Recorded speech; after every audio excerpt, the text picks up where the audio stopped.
bells, baby. Jingle my bells, please.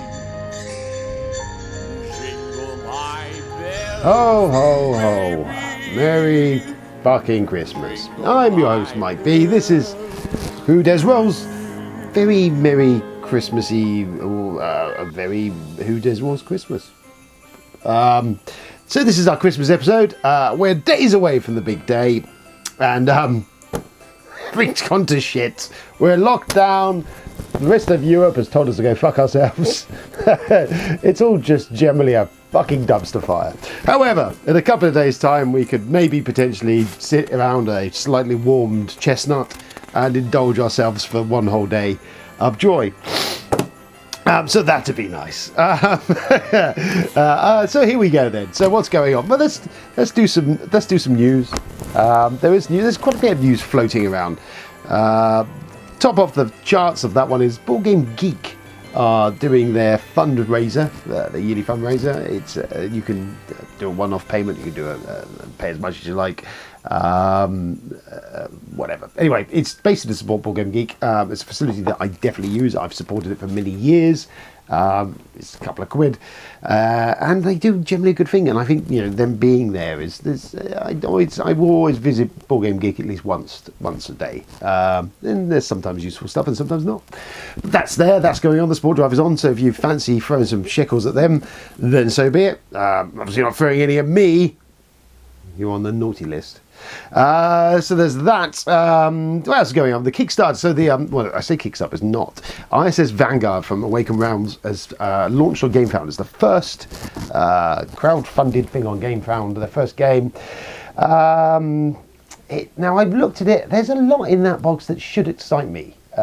It's kind of doing a Mass Effect thing if you've over a galaxy flying around and sort of Star Trek-ing, sort of jumping from planet to planet.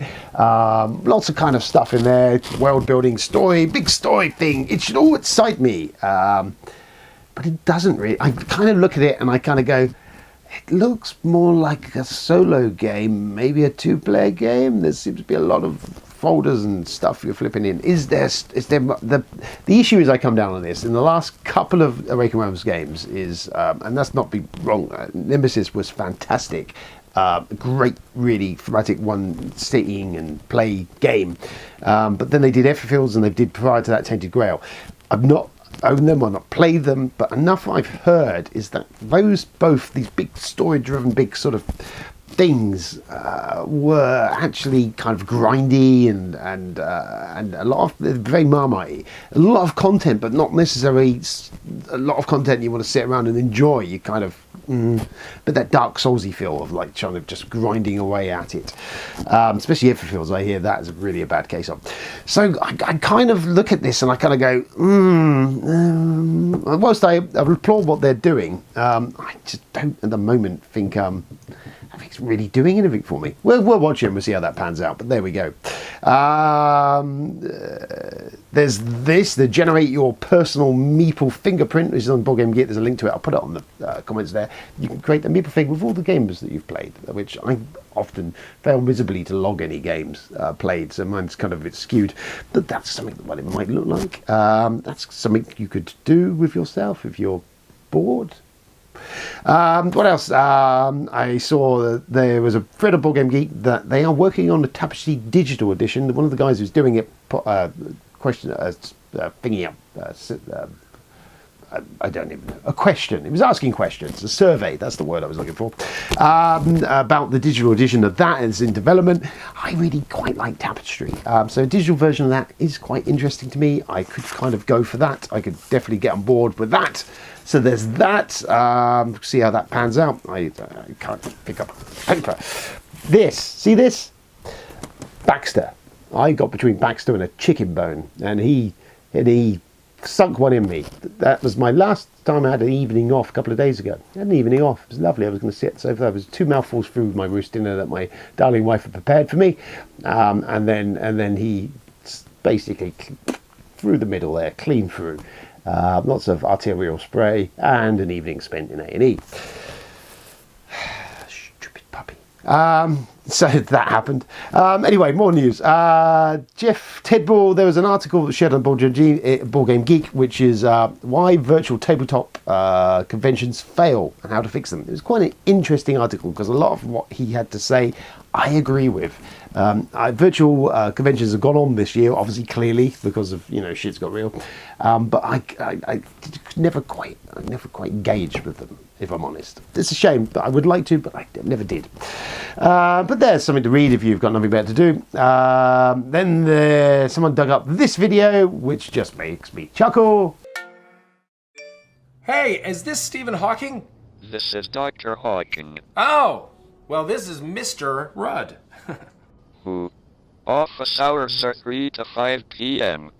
Oh, no, look, I'm just calling to challenge you to a game of quantum chess, and the winner gets to give the keynote address at Cal Poly. You mean Caltech?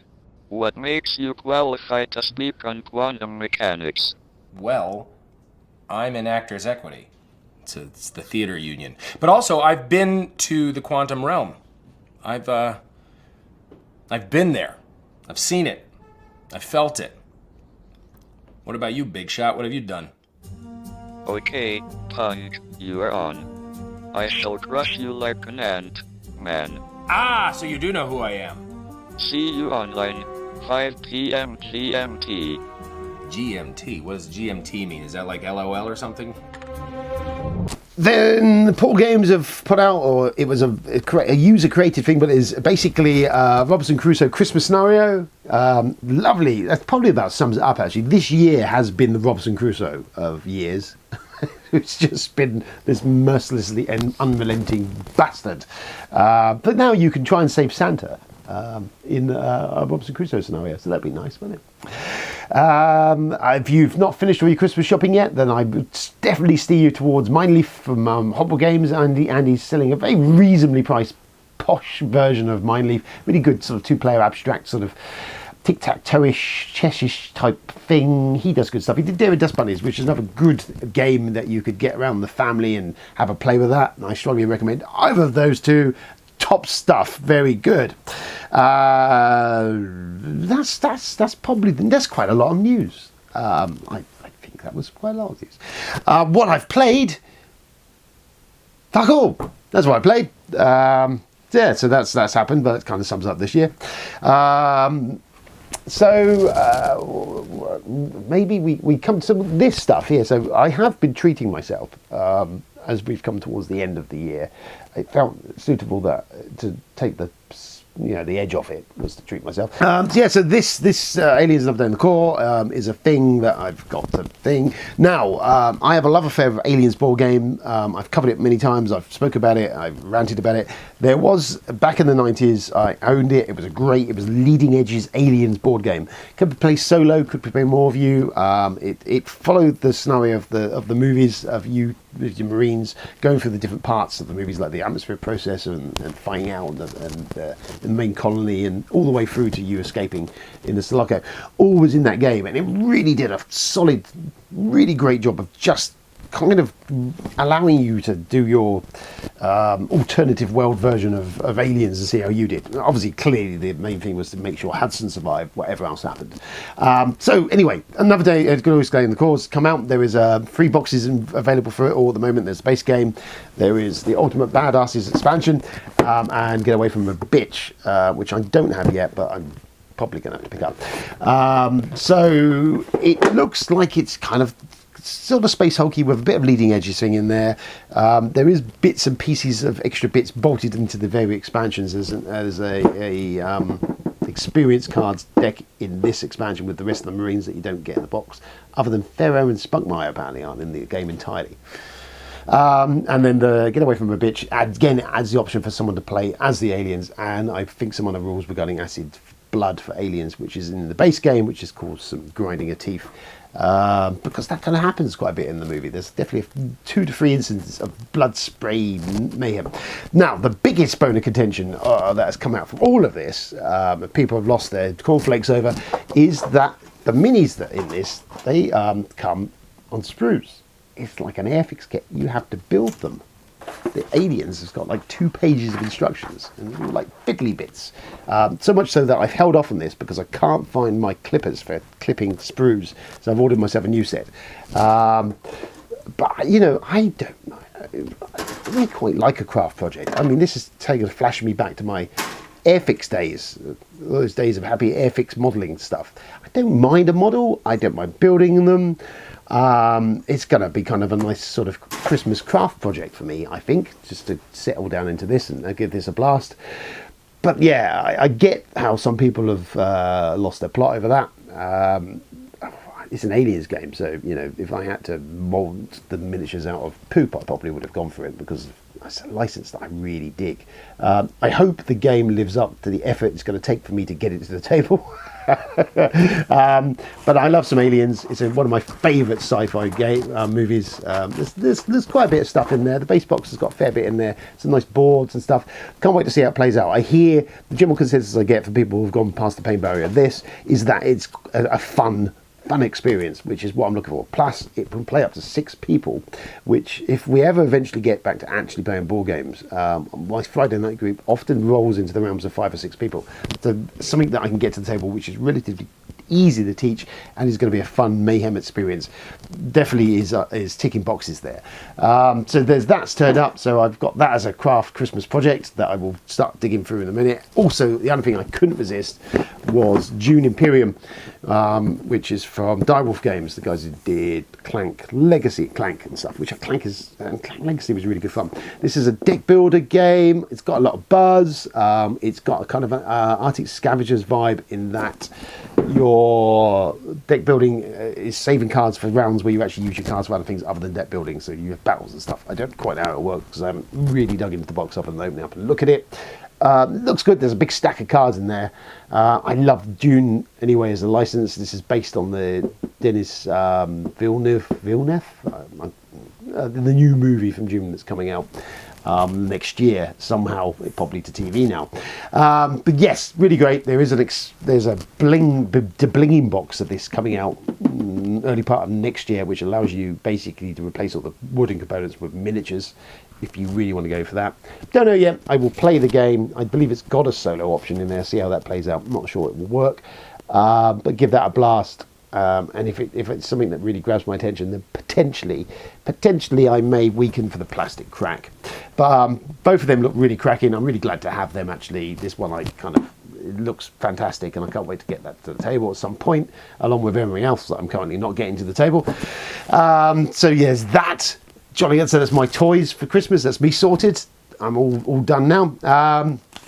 What else is going on? So that's that. End of year recap. I was going to do an end of recap. What is there to recap, really? Best of 2020. It's hard to call because really I haven't played much. The stuff that's come out has been the latter half. I mean, Twilight Imperium obviously is high on that agenda. The expansion Prophecy of Kings. I haven't played it yet, but you know, that was definitely something that the highlight of this year for me.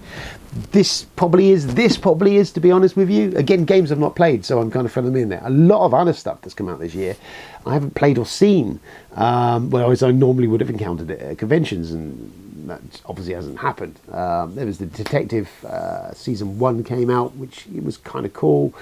I need to play that. Techlandia was good, actually, which I need to get a review done of that, and a bunch of other stuff. Antigabot's Horticulture, really enjoyed playing that, which didn't hit funding on Kickstarter, so it's kind of been parked. I don't know what the deal is behind that. I will do a review of it soon anyway, because it's a really solid game. It's just it kind of didn't find its footing on Kickstarter, and being Halloweeny themed, it kind of, so I don't know. I presume they parked it to next year. But yeah, so that's, I mean, what is to say? I mean, yes, definitely TI4. Dune looks really cool. Aliens looks really cool. Clank Legacy we played at the start of the year, finished it off. That was really solid. Really enjoyed that. Monikers, I got that this year. Was the new Shut Up and Sit Down sort of box they did. That's what the rare occasions at the start of the year when we got some games in, big group games, that was seeing regular play. But yeah, not a lot else has blown me away this year, and I can't think off the top of my head anything else. Oh, Jaws and the Lion. Of course, we played quite a lot of that before we had to give up, but that was pretty solid, actually. But that's kind of it. I don't know. What else have you played? Played stuff. Resolutions wise, 2021. I mean, what to say? I mean, I think going to next year, I'm going to kind of cap my spending on board games because I've got plenty of them. I don't really need many more. I've got lots now that I need to actually play. So I think I'm going to play it a bit tight and just indulge myself in what I've got here and just be thankful for the fact that maybe some point in the coming year I might actually get to sit around a table of people and play some games. How lovely would that be? So yes, I'm thinking of doing a bit of a Santa-y sort of thing, give out some stuff, maybe. Yes, we were going to give a giveaway anyway, and that's never really come to fruition, and it's been a struggle to get that sorted out. So what I'm going to do is I'm going to give away a couple of things, and the rules behind this is very simple. You're going to just send me an email at mike@whodaresrolls.com, and I'm looking for really people who've had a shit year. Those of you who have lost your job, or it's just been crap, or even nominate someone who you think who should have this. And I've got 3 gifts in varying levels of goodness. These are all games that I've reviewed and thought, right. But you know, they may go on to another home of someone who really will appreciate them and play them, because to be honest, these aren't going to get played again in a hurry. So that's pass them on to someone who maybe. So here we have Shadows of Kilforth, which we did review. Didn't go down great with our group because it was kind of a bit of a slog, a grind. But I know that a lot of single players, solo games have really embraced this.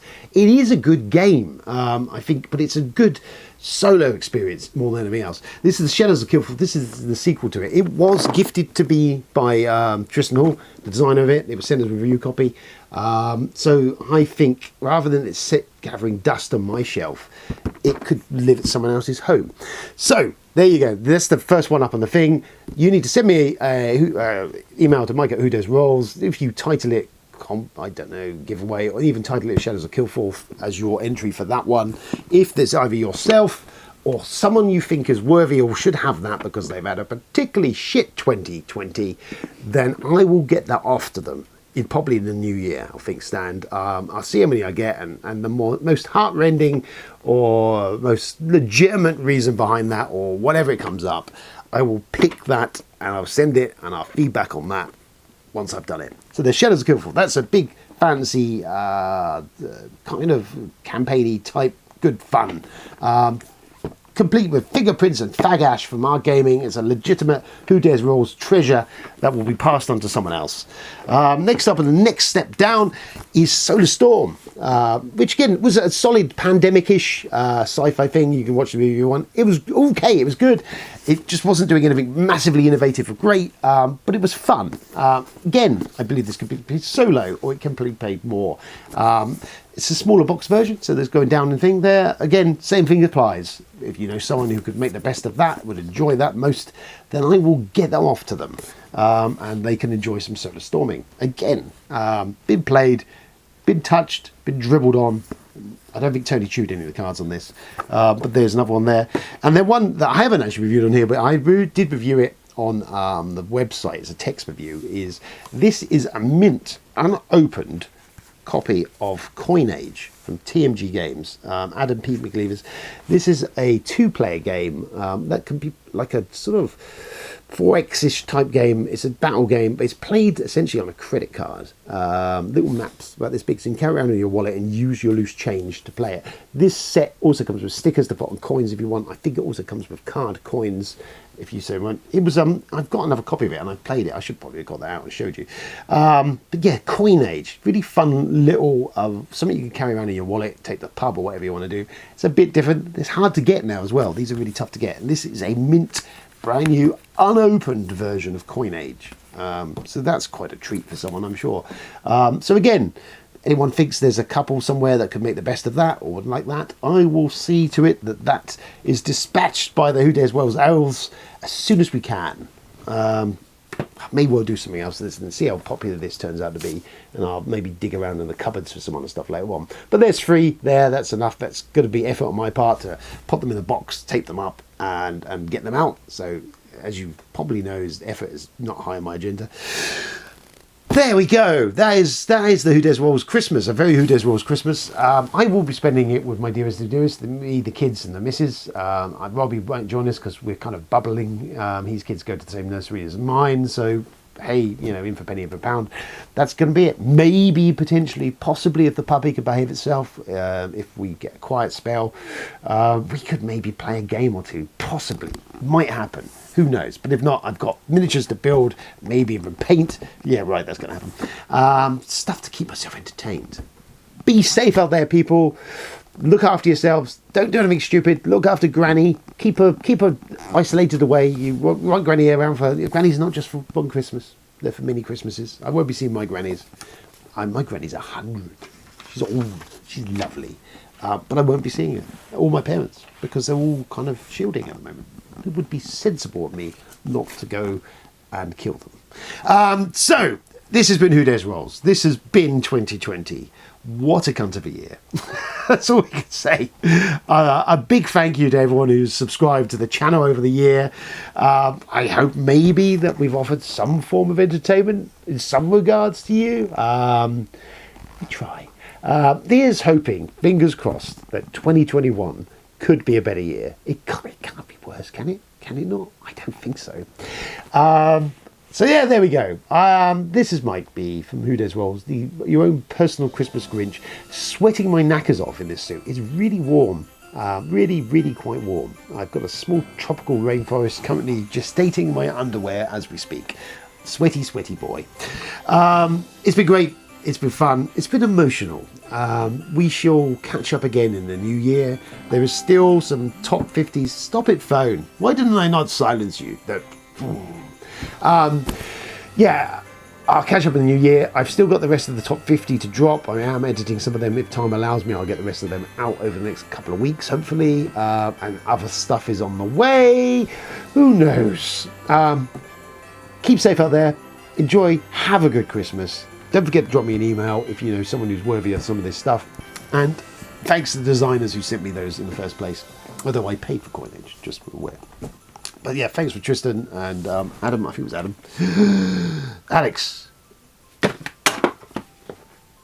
No, it was Aidan. Aidan Lover. Aidan Lover did Solar Storm. Great games. Anyway, yes, I've distracted myself again. Thanks for tuning in. Have a great Christmas. Have a happy new year.